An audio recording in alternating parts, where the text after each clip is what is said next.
Hi, and welcome to the Saved, Healed, and Made Whole podcast, where holistic health really can be simple, affordable, and attainable for you and your family. I am your host, Cayla J. Esteban. I am a biblical naturopathic doctor at Sozo Holistic Healing, where I work with natural-minded moms to find healing in mind, body, and spirit. So go grab your favorite cup of herbal tea, take a deep, relaxing breath, and we'll get started. All right, so I am very happy to introduce my guest today, Elisabeth Wilt, who is a birth, postpartum, fertility, and menopause doula, and women's health coach and Yoni Steam facilitator. So she is located in Saskatchewan, Canada, living on a homestead with cows, chickens, turkeys, and pigs. When she isn't supporting women, she is a preschool teacher and romance author. I love all of those things. And I wish I could talk to you about every single one of them. But we'll see what we get with. So very welcome, Elisabeth. It's great to meet you in person. Thank you. That's why I've kind of maybe I should just say I'm multi-passionate everywhere, because I kind of tried to separate myself so much, and I'm can't run it all. So it's kind of I'll just put my focus right now in this, but maybe once there's more of a name to myself, then I'll be yeah, I do all these things. Just this is me. That's awesome. Well, I might be sending you messages about cows and chickens. No worries. I love it. I talk about my babes all the day. Okay, so for some people who are not familiar, just in case, I know doula, I think it's becoming kind of more of a common term, but just in case anybody's not familiar, could you kind of give just a little rundown of what that is, what the role looks like? Yeah, well, we're mainly a support person. So it's someone that supports emotionally, physically, and my favorite part personally is educationally. It's the teacher in me. So I love the whole part of informing people how things that they might need to know, when it comes to birth or postpartum. There's so much even around menopause that we don't talk about today, that it's still there's actually a lot that we have questions during it. So that's kind of the role. And I kind of lean more into the educational. So I'm kind of I'll be your teacher at the same time. You're hiring me for support, but let me teach you at the same time.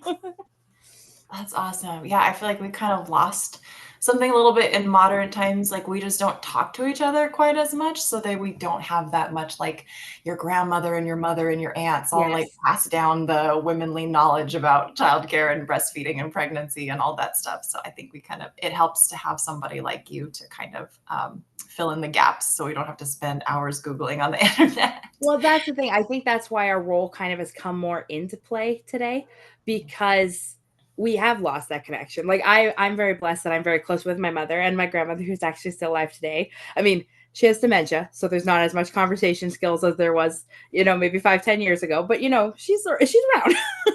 So I'm very blessed that I can ask hundreds of questions about everything. And my mom's the type that, since I got into birth work, she has really told me everything that she can remember from when she had me or my siblings. And she was every time I talk to you, she's I realized I could have used you during that time. She's I love my mom, but she's you guys have so much knowledge and things like that. So my mom, that's why I always say, is that since I'm kind of specializing in women over 30, I'm kind of doing it for my mom. I'm thinking of my mom during the whole time, because I'm she had me at 36. So she was in that field of hey, I didn't really know what I was doing either. That's awesome. Yeah, I love it. So, also too, just in case anybody's not familiar, could you describe what is yoni steaming? Okay, well, I don't even know if I'm pronouncing it correctly. I always say yoni. I think it's that Yoni. O I'm and that sorry. O. No. I don't know. I love this perspective, because now I'm maybe it's a whole different way you're pronouncing it. I feel like I heard it in a movie one time, but maybe they were mispronouncing it. I don't know. Well, yoni is, I don't know how graphic we're allowed to get on here, but it's for our lady bits. That's another name for our lady bits. Right. And you are doing exactly what it says. You're steaming them. You're actually steaming herbs. But the herbs, you normally sit in some people use a toilet even, but you use a box. I have a box with a hole in it, and the herbs go in there with some hot water. And then you just sit there, kind of try to relax as much as possible. It's kind of like a self-care practice. It's quite popular in Western places like Africa, Asia. It's very familiar to them. And I was taught, thankfully, by someone who actually went to Mexico and like through the tribes there where she was taught. And she goes, "Oh, can I teach other people about this?" And they're like, "Yes, please do. Just tell them that it came from us a little bit." And I'm like, love that, because I think there's a lot out there that we don't know. Like, I'm in Canada, and a lot of it is from people from different nationalities that are teaching us these things. So I like to always tell people, I'm like, I only know it because of those people that taught her. Yeah, yeah, I love like ancient wisdom, kind of like more Yes. traditional practices. Like my husband is Filipino, and when I had my two kids, what my mother-in-law told me was like what she would do. She took guava leaves, and it wasn't a yoni steam, but it was she boiled the leaves and made kind of like a tea out of it, and she was like, here, just like wash down it or like pat it, with like a washcloth or something. And there's something about the properties of the guava leaves that like tightens everything up after childbirth. Interesting. So I was like, that's really cool. I wish more people knew about that. Me going, I need to go Google this. Thank you. I must need information now. Because I actually live near a lot of Filipinos. And I'm like, who do I Okay. hunt down to get information? Yeah, see if somebody has a guava tree in their backyard. I don't know if Yeah. they grow in Well, Canada very well. unfortunately, we live very cold. So I don't think a guava tree will be growing out here. Or I mean, maybe we they get have a like cousin sometimes, who can mail you some leaves or something. yes. Well, hopefully we can ship them in somehow. Yeah. Yeah, no, but I do love that. I love like kind of because I'm sure in Canada and even like the plains natives that were there at the time, like they Yeah. probably had their own herbs and things that are really like local to you that are much Yes, easier to I'm get. hoping to get to know a few more. I've kind of this year the plan is to join some more women's circles in my area to kind of like get to know some people, because we moved here about 3 years ago, and I don't really know anyone. So I was like, this year you're just gonna try to know everybody. Let's go meet everybody. Like, I live in our province. There's only 1 million people, so like eventually I'm bound to meet all million somehow, somehow, some way. Big ambitious goals, I know, At least the but women. yeah, yeah, mainly the women. That's who I've got interested. At least you have half you can eliminate. Yeah, yeah, yeah. No offense to the men. We love you, men. Yeah, yeah, yeah. But anyway, so could you tell me like what kind of drew you? Because it sounds like were just very interested in like women's health, supporting Yes. women, especially mothers. Like, what kind of drew you to that work? Well, it kind of all go back to when I was 11. I got my period for the first time, and I was like, this is the coolest thing ever. I mean, I didn't really know what I was getting into, but like, it was the coolest thing ever to me. I'm like, huh, weird? No. My uncle comes by walking in the mall, and I'm like, guess what happened to me? Let me tell you. I want to tell everyone. So he got the gory details right on that day. But my mom, she was not the type that was like, okay, I'm going to talk to you now and tell you all the birds and the bees. She's like, let's go to the library. Here are books, and you go read it. So I was happy about that. So I took like every pregnancy book out known to anything, and I was finished them. And then I told the librarian, I'm like, how do I get more of these? Like, I just want to read this. And of course, the librarians are like, why is she like so like every book? So in Canada, at least in that library system, they were called ILA loans. So you could then like loan it from another library under your card Mhm. name. So then we were just ordering it from different libraries all over Ontario at that point. And I was just like, I want to read everything about women's health. I just think we're so cool. Like, hello, portal of life between your legs. Like, what? So I was obsessed, and that kind of continued until I got older. And I was like, nah, I don't think I'm smart enough to be a midwife. So I just didn't think I'd have to work in that field a little bit. And then one of the moms that was in our homeschool group, she actually was like, I'm a doula. And she was posting that they had a sale from the course that she took. And I was like, oh, I'm going to totally take this when I have babies one day. And she was like, no, no, no, this is a career. And then that led me to an even further rabbit hole. And that's why holistic women health coach, doula for fertility, postpartum birth, like it's the works because of that. The love of knowledge is so wanting to be there. It's such a craving of mine. So Yeah, that's awesome. I can't necessarily relate to feeling that way when I first got my period because I was like, "What is this? This is weird." But I did feel that way when I became a mom, I think, because I was like, "I just created life and I pushed it out of my body and like this is amazing." And like I wanted to learn all the things about like women and fertility and reproductive stuff and hormones and like all this stuff. So I can kind of relate to that. Like this is magical. I It's want to know super cool. It's everything. super cool. You did a great job. Awesome. Awesome. Love Yeah. it. Yeah, that's really cool. So why might a woman feel like having a doula is necessary for birth and postpartum? Well, a lot of the times, it's first time parents that normally go for it. With birth support, I think it's more of that knowledge base and advocacy a little bit, especially when you go to like hospital births. There's a lot more where it's, I would say, doctor led or like Mhm. medical led when you're in the hospital. And I think a lot of women are trying to kind of claim that back a little bit, that we're like, hey, if I don't feel like laying on my back right now, I don't really want to do that. Like, I just want to do what I want to do. And speaking for my little toddlers at preschool, they always go, but why do we got to do this? So that's always my vibe, that I'm like, I think you guys should have the same response as adults. Like, why do we got to do this? Explain it to me. So I feel like it's that education before going into birth. Like, Mhm. hey, I know what all these things mean. Because sometimes if you go in there and they're talking like, oh, we want to break your waters, or they use all these medical terms, right? You're like, what is going on? So that education part, I think, is very vital prior to birth. At least with postpartum, I think it more comes with the help. Like, I know my very first postpartum family that I helped, they were over 40 and they were like, I don't know what I'm doing. Very big shrug shoulders. I'm like, we haven't hung out with kids. Like, what do I got to do now that we have this thing? So it was more of that kind of support. So it really varies based off what part of life you're in a little bit, just because you need a little help differently with each section. So I know that, at least in my opinion, I think that's why people are hiring doulas for those parts of life. Yeah, that's so true. I mean, I'm really grateful that I was able to, we had a birth center with a really great midwife that I was able to go to for both my births. But and my husband had even talked about it together, like with our first birth, if we wanted a doula or not. Um, Thankfully, my husband is the kind of person that is very like intuitive and assertive with my needs. So he Oh, was like, "I'm going to be your doula. Like, I got this."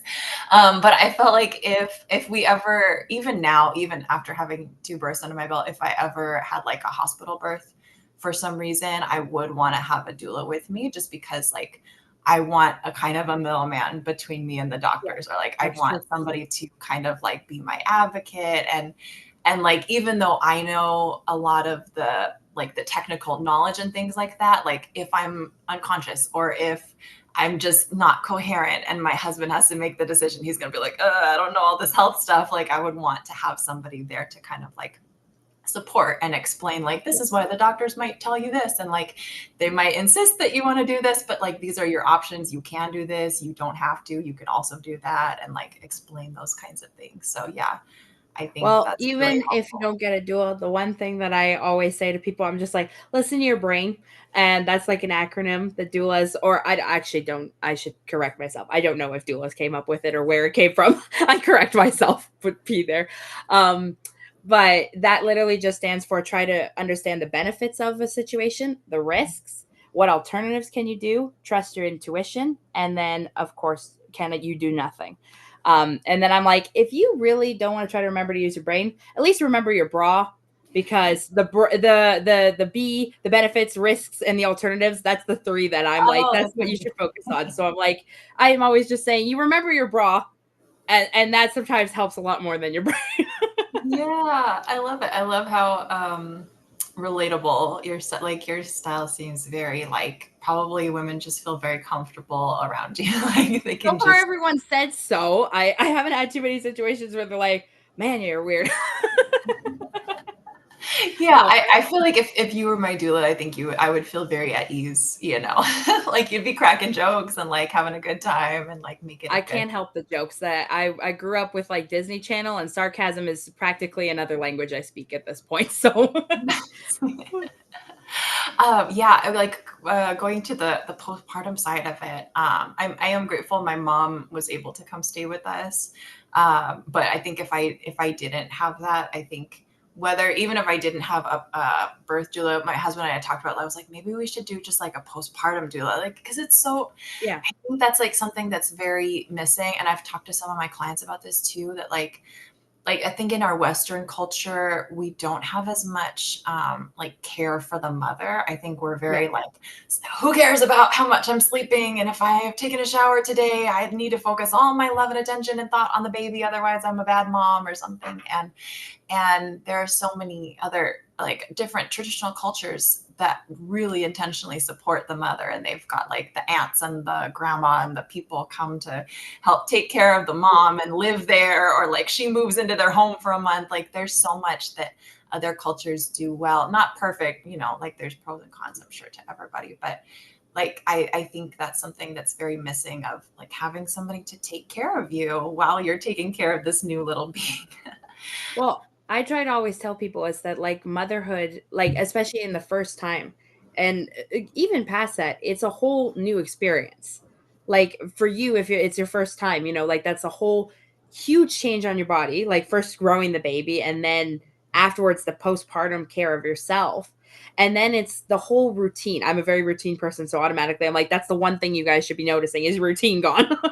So I'm like that changes, right? And routines can kind of like set the flow for life. So once you have that flow disrupted, you're just as lost as this baby who's like, hey, I was in this warm safe spot before where you were on a different safe warm spot and now we're all just thrown together like, hey, what's going on? Yeah. So I think that's where, like you were saying, that a lot of different countries that still have that nationality of thinking like, oh, we're going to work together to try to help you. The support system is there more. That's where we are lacking a little bit. And I think that's why doulas have kind of become more needed and, talked about because if you don't have that, like, I mean, for us, just speaking from this experience, we moved to somewhere we don't know no one. So who would help you in a situation, really? That they're like, oh, well, this is a complete stranger. We're not going to bring you food. We don't know you. So, Yeah. unless you have like a really your own built-in friend system that would be like, sure, we're going to come in and we're going to help you cook dinner, or we're going to take shifts, so that you could take a shower or a nap or something. Like that's not as offered anymore as Yeah. it was in the past. And I know in some cultures, like just from my learnings and stuff, is that like in China, they still believe that the mother should actually be on, in a sense, of bed rest for a Mhm. month. So, in China, then if you're on bed rest, you definitely need help. So the need is kind of there more because, like, yeah, you got to stay in bed. You're not expected to do nothing. Instead, in the US, at least that I've heard, and I think Canada has similar rules, is in the West, we're told to go back to work after 6 weeks. Yeah. And, our body still, at least from the training that I've taken, is we need at least a year actually to recuperate after birth because it's a big ordeal. Yeah. So, Yeah, and I think a lot of postpartum depression comes from either like just lack of support or also just like lack of nutrients. Having somebody yeah. there to cook. I love that you mentioned Chinese medicine because that was something I started with my second birth. I was like preparing soups and broths and things for myself for postpartum because I was like, I need to replenish these nutrients. And I had a really hard time with my first birth because I just didn't know quite as many things. And it made a very big difference with my mental health and my well-being and just like how I felt about everything. So I Well, could see the having the somebody first push. 40 days is a good book actually. Yeah. For like I have you read that one? I've heard of it. I don't think I've read Okay. it. Well, that one has like a lot of recipes and like talks about how we technically those first 40 days, how important it is to kind of like rebuild your system after having a baby. So that was you were mentioning soups and I was like, she should read that book. Like if you're gonna have Yeah. another, or if anyone else is gonna have another, like read that book. Yeah. Maybe I'll get it for my next one whenever that Yes, happens. yeah. So to just put it on the list of like, hey, future Christmas gifts or anything, I'll just do some light reading, or your library might have it. Your library might have Yeah. it. Or like a great baby shower gift for somebody Yes. probably was like, here, you need this. Yeah. So what do you think, if you could say just like one or two things that like, if you wish women knew about themselves, about women's health or about like maternal health, like what do you wish that moms could know more or do better? Oh, that's so hard because I'm like, we should know so much more. You're Like like, that's "Give me an one hour." of the deep dream goals of mine is that I could make like a course for high school for women that they could like kind of learn some of the stuff leading up to it. Because like I feel like we should have some of this knowledge. I mean, I don't think doctors or health like professionals or even my training, I should be hoarding that knowledge. We should, all know this because it involves us. So that this is such a hard question. I'm kind of like, gotta think here. What's the most important part?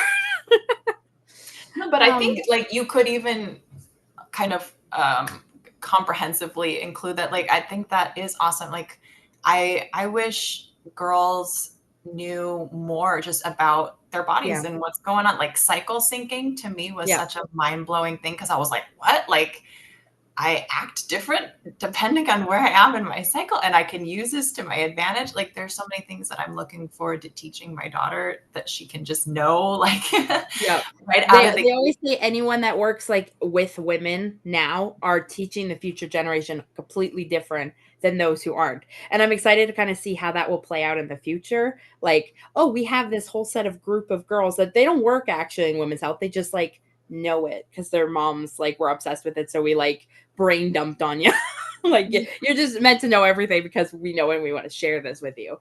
So I yeah. think that will be fun to see. But I think I don't know exact. I'm forgetting the question already because my brain is slow. But it's on a slow path this morning. But I'm really thinking that the one thing I would say would definitely be looking into nourishment. I don't have the book here right now. I don't know where it went, but it's a book on your food type for based off your blood type. Sorry, your food, the food you should be eating based off your blood type.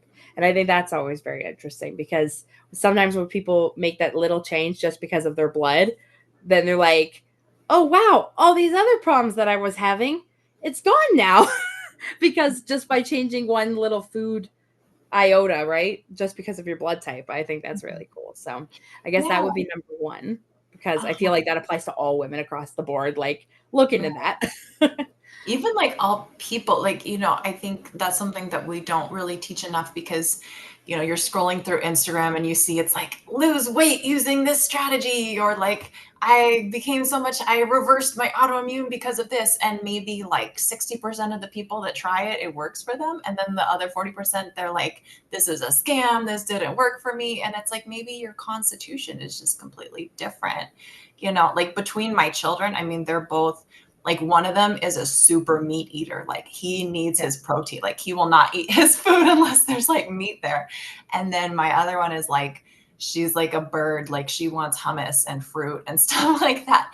And so even though like genetically they came from the same parents, like their body constitution and their food needs are just very Yeah. different. And so I think something like that, like nutrition that's very personalized. Yes. That's Yeah. why I've still been trying to find someone that I really agree with to work with me on that because it is a very like you said personable thing Mhm. and you need to find like what works for you like besides taste wise there are Yeah. certain foods that are better for the way your system is set up a little bit like my friend Asia, she and I talk about this often is that she has fibroids and she has said since she changed just a few diet things that's helped.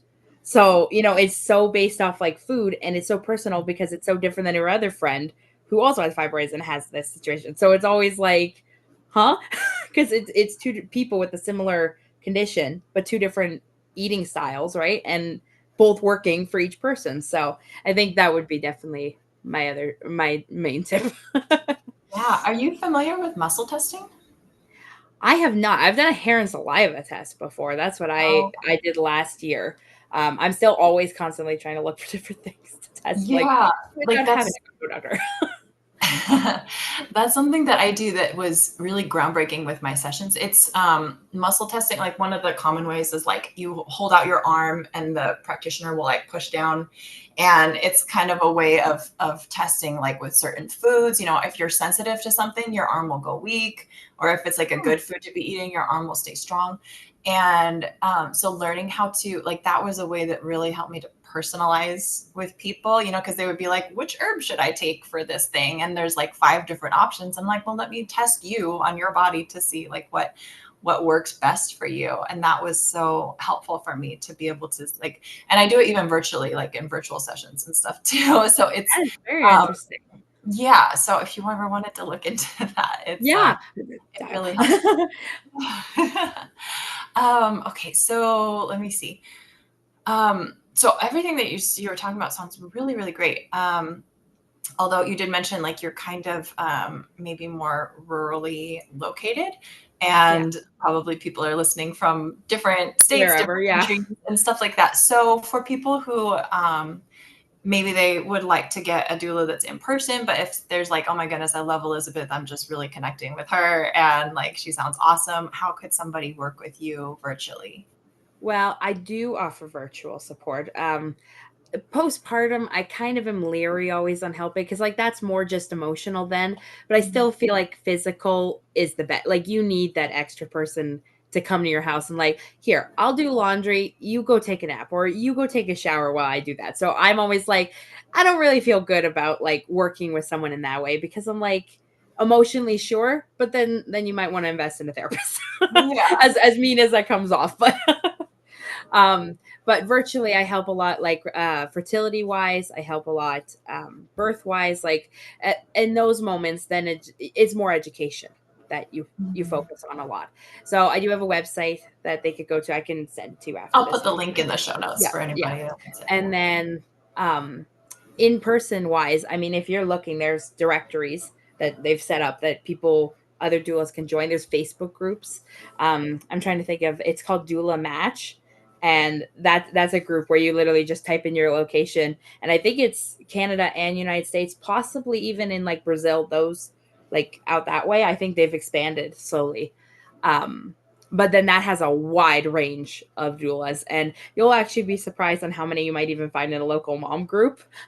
I know that's often in our advice. We're like, how do you find new clients? Oh, join the mom group, see if they need help, just give free help, and that normally does the trick to find them. So I would just say, even if you ask in your, like I said, your local mom group, probably somebody knows someone close Mhm. by to you. Yeah, no, I think even like education is really important. And I don't know if you've experienced this, but it seems like a lot of kind of like the crunchier holistic moms are also very DIY, where Yes. they're like, I want to do it myself. Like just tell me what to do and I'll make it happen kind of Yeah. thing. So I think that like even virtual, like some people might actually prefer that. Like, I don't want you to Yeah. come into my house. I just want you to tell me what needs to be done and I'll I do was gonna it. say. Yeah. Yeah. So I think that that is really helpful in itself. And even like with postpartum, I'm just thinking back to like my first birth where I had a pretty tough postpartum period. Like it would have been very nice, I think, just to have somebody that I could be like, am I going crazy? Like, is what I'm feeling normal? Or like, I'm just having a really hard time with breastfeeding. Like, can I just cry and have you? Well, you actually made me just think of something like with your conversation there for a quick second. There's actually a group that's starting up from Australia that's called Bodhi Doula. And they are Mm. actually like a postpartum hotline. So pretty much you Oh. get like a it's kind of like a membership thing, but you sign up and it's kind of like 911 kind of thing to doulas, and we're kind of on call through that app. So it just literally made me think of it. I don't know why I didn't think of it before, but that might be something for someone who just wants someone to talk to, or like, what do I do in this situation without having a doula around all the time? And since the doulas are coming from all around the world, you're pretty much bound to get one 24/7 that will answer this call. So you just made me think of that. So That is cool. Yeah. Yeah. I think there is I think there's like a breastfeeding hotline in America, but I don't know if it's like an actual, like a postpartum, yeah. like for all kinds of things. I know here in Canada too, we have like a breastfeeding. What we have a lot of is nurses. Like there'll be like a nurse line, and you could call them when you're a new parent and ask them something like, "Hey, we're having this issue. What do we do?"